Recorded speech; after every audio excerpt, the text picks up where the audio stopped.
حي على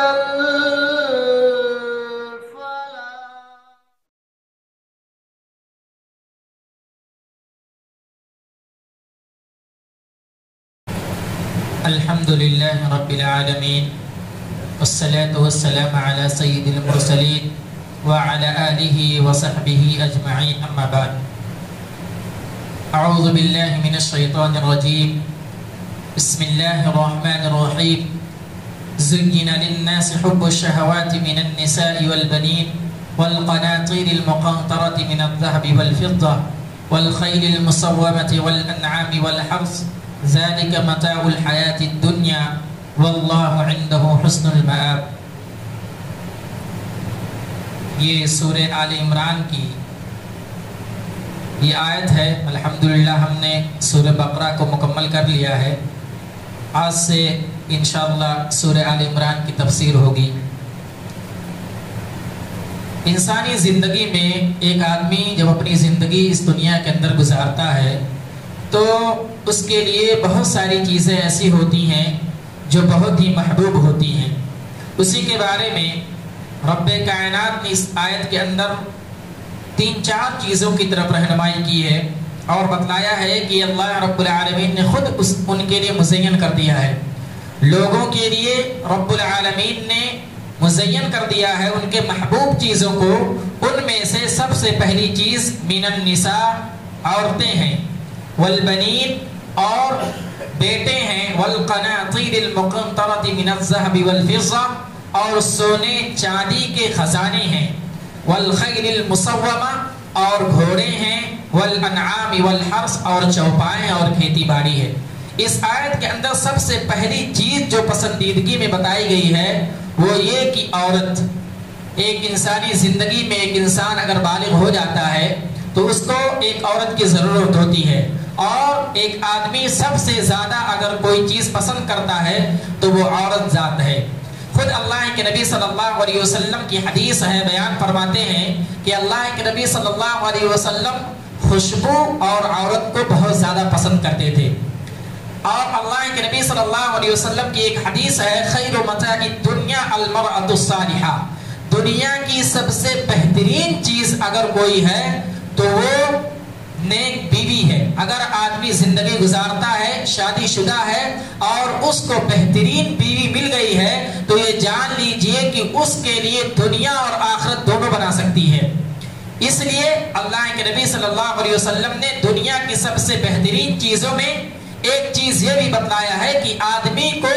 سب سے بہترین اور نیک اور صالح بیوی اگر مل جائے تو اس کی زندگی بن سکتی ہے، اس کی زندگی سنور سکتی ہے. ہم اور آپ دیکھتے ہیں اور جائزہ لیتے ہیں کہ انہی نیک بیوی ہونے کی وجہ سے، نیک تربیت ہونے کی وجہ سے ہمارے اسی معاشرے کے اندر اور اسی دنیا کے اندر حضرت ابو بکر صدیق رضی اللہ تعالی عنہ جیسے خلیفہ اس دنیا کے اندر دی کسی ماں نے، اور اسی طریقے سے حضرت عمر جیسا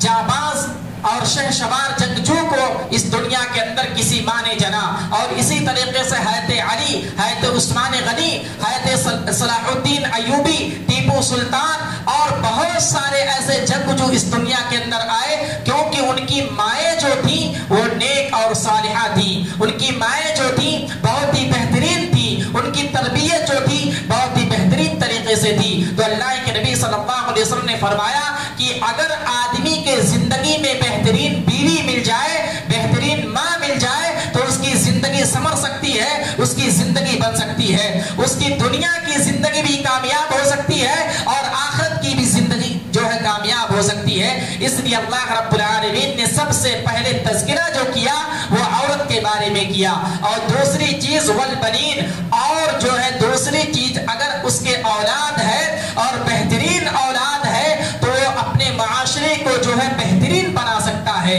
اپنے کنبے اور قبیلے والے کو بہترین بنا سکتا ہے. اور اللہ کے نبی صلی اللہ علیہ وسلم کی حدیث ہے کہ آپ جب شادی کریں تو ایسی عورت کا انتخاب کریں جو زیادہ بچے جننے والی ہو، زیادہ بچہ پیدا کرنے والی ہو، تاکہ اللہ کے نبی صلی اللہ علیہ وسلم نے بتلایا کہ تاکہ میں کل قیامت کے دن میں تم پر اپنی امتی پر فخر کر سکوں کہ میری امت والے ہیں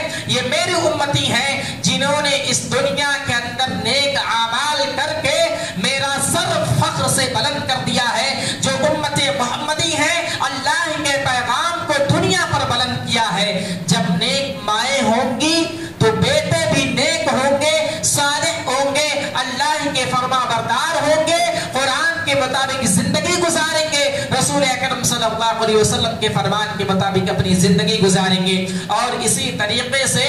تیسری چیز جو انسان کو بہت زیادہ پسند ہوتی ہے وہ یہ کہ مال و دولت۔ ایک آدمی کو اس دنیا کے اندر جینے کے لیے روپے اور پیسے کی بہت زیادہ ضرورت ہوتی ہے۔ اللہ رب العالمین نے کہا کہ میں ان لوگوں کے لیے مال و دولت کو، سونے اور چاندی کو مزین کر دیا ہوں، ان کو اکٹھا کرو، خزانے کو مزین کر دیا ہوں۔ اگر اللہ رب العالمین نے کسی کو مال و دولت سے نوازا ہے تو اس کو بہترین استعمال کرنا چاہیے، اس کا بہترین استعمال کرنا چاہیے، یوں ہی ضائع اور برباد نہیں کرنا چاہیے۔ اسی طریقے سے گھوڑے کے بارے میں، چوپایوں کے بارے میں اور کھیتی باڑی کے بارے میں جو ہے ذکر کیا گیا۔ اگر اللہ رب العالمین نے ہم اور آپ کو یہ ساری چیزیں دی ہیں تو ہم اور آپ اس کا صحیح استعمال کریں۔ اگر اس کا صحیح استعمال نہیں کرتے ہیں، آپ کی بیوی ہے نیک نہیں ہے، صالح نہیں ہے، تو یہ جان لیجئے کہ آپ کی دنیا برباد ہو سکتی ہے، آپ کی دنیا برباد ہو جائے گی۔ آپ نہ تو نماز کی پابندی کر سکتے، نہ تو دنیا کے اندر اللہ کی عبادت کر سکتے، نہ تو دنیا کے اندر قرآن کی تلاوت کر سکتے، نہ تو صحیح طریقے سے اپنا گھر چلا سکتے۔ یہ نیک بیوی کا ہونا بہت بڑی نعمت ہے، اور اسی طریقے سے اگر آپ کی اولاد نیک اور صالح ہے، مخلص ہے، تو یہ جان لیجیے کہ آپ کی دنیا کی زندگی بہت ہی بہترین زندگی ہے۔ اور اگر آپ کی اولاد جو ہے بدبخت ہو جائے، آپ کی اولاد آپ کی نافرمانی کرے، آپ کی اولاد آپ کی فرما برداری نہ کرے، تب بھی آپ کی زندگی اجیرن ہو جائے گی۔ اس لیے اگر آپ کے پاس اولاد ہے تو آپ اس کو ٹائم دیں، وقت دیں، اس کی صحیح تربیت کریں، تاکہ دنیا کے اندر وہ صحیح معنوں میں ایک بہترین بچہ بن کر کے، ایک بہترین بیٹا بن کر کے آپ کی فرما برداری کرے، آپ کے اطاعت کرے۔ یہ آپ کے لیے جو ہے دنیا کے اندر ایک رحمت ہو، برکت ہو، آپ کے لیے جو ہے لطف ہو۔ لیکن اگر یہی بچہ نیک نہیں ہے، صالح نہیں ہے، تو آپ کی زندگی خراب ہو سکتی ہے۔ اس لیے اللہ رب العالمین نے اگر آپ کو ان ساری چیزوں سے نوازا ہے تو اس کا صحیح استعمال کریں، وگرنہ اگر آپ دنیا پرستی میں مگن ہو گئے، روپیہ پیسہ پا کر کے دنیا پرستی میں مگن ہو گئے، تو یہ جان لیجئے کہ آپ کی زندگی برباد ہو گئی۔ آپ دنیا میں بھی کامیاب نہیں ہوں گے اور آخرت میں بھی کامیاب نہیں ہوں گے۔ اس لیے ہم اور آپ کو اگر مال و دولت سے اللہ رب العالمین نے نوازا ہے تو اس کا صحیح استعمال کریں۔ آپ کے بچے ہیں تو ان کی تربیت کریں، مال و دولت ہے، روپیہ پیسہ ہے، کھیتی اور باڑی ہے، تو اس کا صحیح استعمال کریں۔ اسی طریقے سے ایک دوسری آیت میں اللہ رب العالمین نے یہ کہا کہ آپ اللہ رب العالمین سے محبت کریں، آپ اللہ رب العالمین کی اطاعت کریں، اور اسی کے ساتھ ساتھ نبی کی فرما برداری کریں۔ اگر ہم اور آپ یہ چاہتے ہیں کہ اللہ سے محبت کر کے، نبی اکرم صلی اللہ سے صرف محبت کر کے اپنی زندگی کو صحیح بنا سکتے ہیں، تو یہ نہیں ہو سکتا۔ اللہ سے بھی محبت ہونی چاہیے اور نبی اکرم صلی اللہ علیہ وسلم سے بھی محبت ہونی چاہیے۔ دونوں ایک دوسروں سے محبت کرنا لازم اور ملزوم ہے۔ اگر ہم قرآن کے مطابق صرف اپنی زندگی گزاریں، حدیث کو نہ مانیں، تو کیا بھلا بتائیے کہ ایک آدمی کامیاب ہو سکتا ہے؟ نہیں ہو سکتا۔ نماز قرآن میں ہے وَأَقِیمُوا الصَّلَاةَ، نماز قائم کرو۔ کس طریقے سے نماز قائم کرنا؟ ظہر کی نماز ہے، کتنے رکعت نماز پڑھنا؟ نہیں معلوم۔ یہ چیزیں ہم اور آپ کو کہاں ملیں گی؟ حدیث کے اندر ملیں گی، اللہ کے نبی صلی اللہ علیہ وسلم کی حدیث میں ملیں گی، اللہ کے نبی صلی اللہ علیہ وسلم نے جو بتلایا ہے ان میں ملیں گی۔ اس لیے اللہ سے بھی محبت کرنا اور نبی اکرم صلی اللہ علیہ وسلم سے بھی محبت کرنا۔ قرآن مجید کے اندر ہے قُلْ إِن كُنْتُمْ تُحِبُّونَ اللَّهَ فَاتَّبِعُونِي يُحْبِبْكُمُ اللَّهُ وَيَغْفِرْ لَكُمْ ذُنُوبَكُمْ وَاللَّهُ غَفُورٌ رَحِيمٌ۔ اور اللہ سے محبت اور نبی اکرم صلی اللہ علیہ وسلم سے محبت صرف زبان سے کہہ دینا کافی نہیں ہے، ان کی اتباع کرنا۔ ہم اور آپ دیکھتے ہیں اپنے معاشرے کے اندر کہتے ہیں کہ ہم اللہ کے بہت ماننے والے ہیں، نبی اکرم صلی اللہ علیہ وسلم کو بہت زیادہ مانتے ہیں، بہت زیادہ محبت کرتے ہیں، اور ان کی اتباع کرنے کی باری جب آتی ہے تو نبی سے صحیح معنوں میں محبت یہ ہے کہ نبی نے جس کام کو کرنے کا حکم دیا ہے اس کو کریں اور جس کام سے روک دیا اس سے رک جائیں. اگر اللہ کے نبی سے کوئی چیز ثابت نہیں ہے تو اس چیز کو نہیں کر سکتے کہ ہم اللہ کے نبی سے محبت زیادہ کرتے ہیں اس لیے ہم یہ کام کریں گے. نہیں, اگر اللہ کے نبی نے حکم نہیں دیا تو نہیں کرنا ہے. اللہ کے نبی صلی اللہ علیہ وسلم کی حدیث ہے من احدث فی امرنا ھذا ما لیس منہ فہو رد, کہ اگر کوئی چیز مجھ سے ثابت نہیں ہے اور اگر کوئی آدمی اپنے منمانی کرتا ہے, اپنے من سے کوئی بات من گھڑت کر لیتا ہے کہ میں یہ کام کروں گا, تو یہ جان لیجئے کہ وہ عمل مردود ہے, وہ عمل قابل قبول نہیں ہے. تو اللہ کے نبی صلی اللہ علیہ وسلم سے محبت کا تقاضا یہ ہے کہ جس کام کا کرنے کا حکم دیا ہے اس کام کو کریں اور جس کام سے روک دیا اس کو نہ کریں. اسی طریقے سے آگے اللہ رب العالمین نے کہا قل اطیعوا اللہ والرسول, اللہ اور اس کے رسول کی اطاعت کیجئے, فإن تولوا فإن اللہ لا يحب الكافرین, اور بے شک اللہ تعالی کافروں سے محبت نہیں کرتا ہے. یعنی اگر کوئی اللہ اور اس کے رسول کی اتباع کرتا ہے, اطاعت کرتا ہے, تو یہ جان لیجئے کہ اللہ رب العالمین اس سے محبت کرتا ہے, اور جو اس کی اتباع نہیں کرتا اس سے اللہ رب العالمین محبت نہیں کرتا ہے. آگے اللہ رب العالمین نے حضرت مریم علیہ السلام کے بارے میں کہہ رہا ہے وَإِذْ قَالَتِ الْمَلَائِكَةُ يَا مَرْيَمْ إِنَّ اللَّهَ اصْطَفَاكِ وَطَهَّرَكِ وَاصْطَفَاكِ عَلَى نِسَاءِ الْعَالَمِينَ, بلکہ حضرت عمران علیہ السلام کے بارے میں آتا ہے اِذْ قَالَتِ امْرَأَةُ عِمْرَانَ رَبِّ إِنِّي نَذَرْتُ لَكَ مَا فِي بَطْنِي مُحَرَّرًا فَتَقَبَّلْ مِنِّي إِنَّكَ أَنْتَ السَّمِيعُ الْعَلِيمُ. حضرت مریم علیہ السلام کے بارے میں آتا ہے کہ جب حضرت مریم علیہ السلام کو اس دنیا میں آنے کا وقت ہو گیا, یعنی جب ان کی پیدائش کا وقت ہوا, تو حضرت عمران کی بیوی انہوں نے کہا کہ اے اللہ رب العالمین میں تیرے لیے نذر باندھتی ہوں کہ جو میرے پیٹ میں یا تو بچہ ہے یا تو بچی ہے, لیکن ان کے گمان میں یہ تھا کہ میرے پیٹ میں جو ہے وہ بچہ ہے, اور انہیں نے کہا کہ میں تیرے راہ میں اپنے بچے کو قربان کر دیتی ہوں, یعنی یہ کہ نذر مانتی ہوں کہ میرے پیٹ میں جو بچہ ہے وہ تیری راہ میں رہے گا, تیری عبادت کرے گا, تیرے راستے میں رہے گا. وَإِذْ قَالَتِ امْرَأَةُ عِمْرَانَ رَبِّ إِنِّي نَذَرْتُ لَكَ مَا فِي بَطْنِي مُحَرَّرًا فَتَقَبَّلْ مِنِّي, اور کہا کہ اللہ رب العالمین تو میری اس نظر کو قبول فرما, إِنَّكَ أَنْتَ السَّمِيعُ الْعَلِيمُ, بے شک تو سننے والا اور جاننے والا ہے. فَلَمَّا وَضَعَتْهَا قَالَتْ رَبِّ إِنِّي وَضَعْتُهَا أُنْثَىٰ, لیکن جب حضرت عمران کی بیوی نے جب حضرت مریم علیہ السلام کو جنا, جب ان کی پیدائش ہوئی تب وہ بیٹے نہیں تھے, حضرت مریم علیہ السلام یعنی بچی نکلی, اور انہوں نے کہا رب انی وضعتها انثى, کہ اے اللہ رب العالمین میں تو بیٹی جنی ہوں, میں نے جو پرورش کی ہے, میں نے جو اس دنیا کے اندر بچہ جنا ہے وہ بچی ہے, بچہ نہیں ہے. واللہ اعلم بما وضعت, اور اللہ رب العالمین تو زیادہ جاننے والا ہے. ولیس الذکر کالانثى, اور جس طریقے سے ایک بچہ ہوتا ہے مذکر ہوتا ہے اس طریقے سے مؤنث نہیں ہوتا ہے. وانی سمیتها مریم وانی اعیذها بک وذریتها من الشیطان الرجیم, اور کہا کہ میں نے اس کا نام مریم رکھا ہے.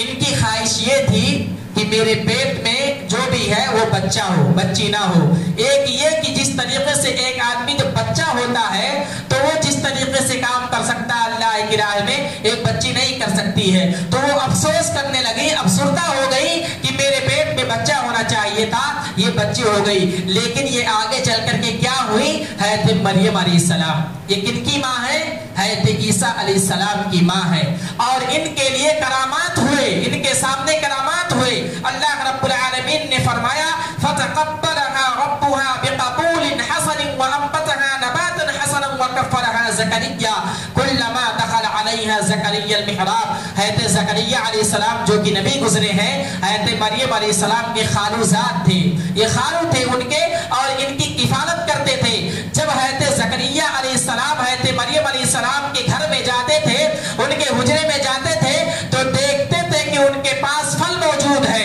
ان کے پاس جو ہے کئی طرح طرح کے پھل موجود ہیں, اور وہ کہتے تھے قال یا مریم انا لکی ھذا, یہ پھل کس کے لیے ہے. مریم علیہ السلام کہتی تھی قالت هو من عند اللہ, یہ اور یہ پھل کیسے ہوتے تھے؟ جیسے کہ سردی کے موسم میں جو پھل ہوتے تھے وہ گرمی کے موسم میں ان کے پاس پائے جاتے تھے، یعنی مترادف ہوتے تھے، برعکس ہوتے تھے۔ جو پھل ٹھنڈی میں پانا چاہیے وہ گرمی میں محسوس ہوتے تھے، اور جو پھل گرمی میں ہونا چاہیے وہ سردی میں ان کے پاس میسر ہوتے تھے۔ یہ کرامات تھی۔ اللہ رب العالمین جو ہے نبیوں کے ساتھ معجزہ کرتا ہے، لیکن جن کو پسند کرتا ہے ان کے ساتھ کرامت کرتا ہے۔ تو یہ اللہ رب العالمین کی جانب سے کرامات تھی۔ ان اللہ یرزق من یشاء بغیر حساب، اللہ رب العالمین جن کو چاہتا ہے روزی دیتا ہے اور بہت ہی زیادہ دیتا ہے۔ اسی طریقے سے حضرت عیسیٰ علیہ السلام کے بارے میں آتا ہے، اللہ رب العالمین فرماتا ہے وَإِذْ قَالَتِ الْمَلَائِكَةُ يَا مَرْيَمُ إِنَّ اللَّهَ اصْطَفَاكِ وَطَهَّرَكِ وَاصْطَفَاكِ عَلَى نِسَاءِ الْعَالَمِينَ۔ حضرت مریم علیہ السلام کے بارے میں آتا ہے کہ حضرت مریم علیہ السلام کو اللہ رب العالمین نے چن لیا اور کہا کہ اس دنیا کے اندر 4 ایسی شخصیات، 4 ایسی عورتیں ہیں جو بہت ہی برگزیدہ ہیں، بہت ہی پاکیزہ ہیں۔ ایک حضرت مریم علیہ السلام جو اپنے زمانے میں سب سے زیادہ پاکیزہ تھی، اسی طریقے سے دوسرے حضرت خدیجہ علیہ السلام جو اپنے زمانے میں سب سے زیادہ پاکیزہ تھی، اور اسی طریقے سے حضرت آسیہ جو فرعون کی بیوی تھی، حضرت آسیہ علیہ السلام، اور چوتھی حضرت عائشہ صدیقہ رضی اللہ تعالی عنہ جو نبی اکرم صلی اللہ علیہ وسلم کی بیوی تھی، اور حضرت فاطمہ کے بارے میں بھی آتا ہے رضی اللہ تعالی عنہ کہ یہ بھی اپنے زمانے میں برگزیدہ تھی۔ تو اللہ رب العالمین نے کہا کہ فرشتوں نے جب ان سے کہا کہ اے مریم علیہ السلام تم کو اللہ رب العالمین نے چن لیا ہے کہ تم اس دنیا کے اندر سب سے بہترین عورت ہو، اور اسی طریقے سے جب اللہ رب العالمین نے حضرت عیسیٰ علیہ السلام کو اس دنیا کے اندر پیدا کیا اور کہا اذ قالت الملائکۃ یا مریم ان اللہ یبشرک بکلمۃ منہ اسمہ المسیح عیسی ابن مریم وجیہا فی الدنیا والآخرہ ومن المقربین، کہ جب فرشتوں نے مریم علیہ السلام سے کہا کہ اللہ رب العالمین تم کو خوشخبری دینا چاہتا ہے ایک کلمے کے ذریعے، اور ان کا نام مسیح عیسیٰ ہوگا اور وہ مریم علیہ السلام کے بیٹے ہوں گے اور دنیا اور آخرت میں وہ بہت زیادہ مقرب ہوں گے، تو حضرت مریم علیہ السلام نے کہا کہ اللہ رب العالمین مجھے تو کسی نے بھی چھوا تک نہیں ہے، مجھ سے کیسے کوئی بچہ پیدا ہو سکتا ہے، مجھ سے کیسے کوئی بیٹا اس دنیا کے اندر جنم لے سکتا ہے، مجھ سے کوئی اس دنیا کے اندر کیسے کوئی پیدا ہو سکتا ہے۔ لیکن اللہ رب العالمین نے کہا قالت رب انا یکون لی ولد ولم یمسسنی بشر، کہ اللہ رب العالمین جب چاہ لیتا ہے اور جب یہ کہتا ہے کہ ہو جا تو یہ چیز ہو جاتی ہے۔ اذا قضا امرا فانما یقول له کن فیکون، جب اللہ رب العالمین چاہتا ہے کسی چیز کا فیصلہ کرنا چاہتا ہے اور کہتا ہے یقول له کن فیکون، تو وہ چیز ہو جاتی ہے۔ اور یہ معجزے کے طور پر ایک چیز یہ بھی ہوا وَيُكَلِّمُ النَّاسَ فِي الْمَهْدِ كَهْلًا وَمِنَ الصَّالِحِينَ، کہ حضرت عیسیٰ علیہ السلام جب اس دنیا کے اندر آئے تو بچپنے میں یعنی گود میں جب تھے انہوں نے بول اٹھا، وہ بولے جب گود میں تھے تبھی بولا۔ اور اسی طریقے سے حضرت جریج کے بارے میں آتا جو ایک راہب تھے، ان کے پاس بھی ایک بچہ تھا، وہ بھی بولا تھا۔ تو یہ کرامات تھا کہ اللہ رب العالمین نے ان کو قوت دی تھی اور وہ بچپنے کی حالت میں بول اٹھے۔ اسی طریقے سے اور بھی چیزیں ہیں اللہ رب العالمین نے قرآن مجید کے اندر بیان فرمایا ہے، لوگوں کو بتلایا ہے کہ آپ اپنے ایمان کو کچھ پیسوں کے لیے خرید و فروخت مت کرو، بیچو مت۔ ان الذین یشترون بعہد اللہ ثمنا قلیلا اولئک لا خلاق لهم فی الآخرہ ولا یکلمهم اللہ یوم القیامۃ ولا یزکیہم ولہم عذاب علیم، کہ جو لوگ اپنے ایمان کو، اپنے عہد و پیمان کو کچھ روپے اور پیسے کے لیے بیچ دیتے ہیں، تو یہ جان لیجئے کہ اللہ رب العالمین کے یہاں یعنی کل قیامت کے دن ان کے لیے کچھ نہیں ہوگا، اور اللہ رب العالمین ان کو نظر رحمت سے نہیں دیکھے گا اور ان کی بخشش نہیں ہوگی۔ ایک تو یہاں ایک یہ معنی ہے کہ جب آدمی ایمان کے دائرے میں آ جائے اور ایمان لانے کے بعد عہد و پیمان کا جو ہے قرآن و حدیث کے مطابق اپنی زندگی نہ گزارے، تو یہ جان لیجئے کہ یہ بھی ایک ہے۔ اور دوسرا یہ کہ آدمی جب سودا کرے، خرید و فروخت کرے، تو وہ جھوٹ بول کر کے اللہ کی راہ میں جھوٹ بول کر کے وہ اپنے پیسے کو خرچہ اپنے سودے کو بیچے، یہ بھی طریقہ صحیح نہیں ہے۔ اللہ کے نبی صلی اللہ علیہ وسلم نے کہا کہ اگر کوئی آدمی جھوٹ بول کر کے اپنے سودے کو فروخت کرتا ہے تو کل قیامت کے دن اللہ رب العالمین اس کو اپنی نظر رحمت سے نہیں دیکھے گا، اس کو جو ہے نہیں دیکھے گا، اس کو کہے گا کہ دور ہو جا۔ اس لیے ہم اور آپ اس دنیا کے اندر اپنی زندگی گزاریں تو اس طریقے سے گزاریں کہ اپنے ایمان کو چند روپے کے لیے، چند پیسے کے لیے خرچ نہ کریں، اپنے ایمان کو چند روپے کے لیے نہ بیچیں، اپنے ایمان کو مضبوط رکھیں، اور کل قیامت کے دن جب اللہ رب العالمین کا سامنا ہو تو ایسا نہ ہو کہ اللہ رب العالمین ہم اور آپ کو رحمت کی نظر سے نہ دیکھے۔ آخر میں اللہ رب العالمین سے دعا ہے کہ اللہ رب العالمین تو ہمیں کہنے سننے سے زیادہ عمل کرنے کی توفیق عطا فرما۔ اے اللہ رب العالمین تو ہمیں اس دنیا کے اندر جب تک رکھ، ایمان و اسلام کی حالت میں رکھ، اور جب ہمارا خاتمہ ہو تو ایمان کی حالت میں ہو۔ آمین و آخر دعوانا الحمدللہ رب العالمین۔ السلام علیکم ورحمۃ اللہ وبرکاتہ۔